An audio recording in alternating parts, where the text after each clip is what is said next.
এক জীবিত মেয়েকে শুধু এই কারণে পানিতে ফেলে দেওয়া হচ্ছিল যেন একটি নদী খুশি হয়। এটা কোনো গল্প নয়, বরং মিশরের এক ভয়ঙ্কর বাস্তবতা। যখন মুসলমানরা মিশর জয় করে তখন সেখানকার লোকেরা গভর্নর হজরত আমার ইবনে আল আসের কাছে এসে বলল, হে আমির, আমাদের নীল নদ তখনই প্রবাহিত হয় যখন আমরা তার শর্ত পূরণ করি। আমাদের একটি কুমারী মেয়েকে কুরবানি দিতে হয়। হজরত আমার সঙ্গে সঙ্গে তা প্রত্যাখ্যান করলেন। তিনি বললেন, ইসলামে এ ধরনের জাহেলিয়তের কোনো স্থান নেই। জীবন দেওয়া নেওয়ার অধিকার শুধু আল্লাহর, কোনো নদীর নয়। তিনি এই কুরীতি বন্ধ করে দিলেন। কিন্তু পরের দিন থেকেই নীল নদ শুকাতে শুরু করলো, পানি কমে যেতে লাগলো। দুর্ভিক্ষের আশঙ্কা এতটাই বেড়ে গেল যে মানুষ মিশর ছেড়ে চলে যাওয়ার কথা ভাবতে লাগলো।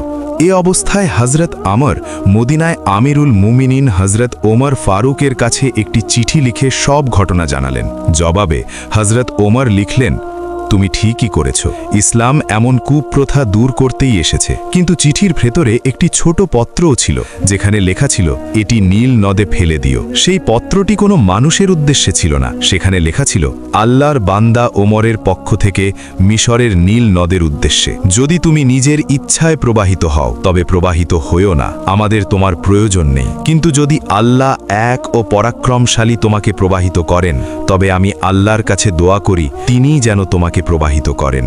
হজরত আমর সেই পত্রটি শুকনো নদীতে ফেলে দিলেন। রাত ছিল গভীর, কিন্তু সকালে এমন কিছু ঘটল যা সবাইকে অবাক করে দিল। সকালে উঠে মানুষ দেখল, এক রাতেই নীল নদ 16 হাত উঁচু হয়ে গেছে। পানি প্রবল বেগে প্রবাহিত হচ্ছে, আর মিশরের সেই রক্তাক্ত কুপ্রথা চিরতরে শেষ হয়ে গেল।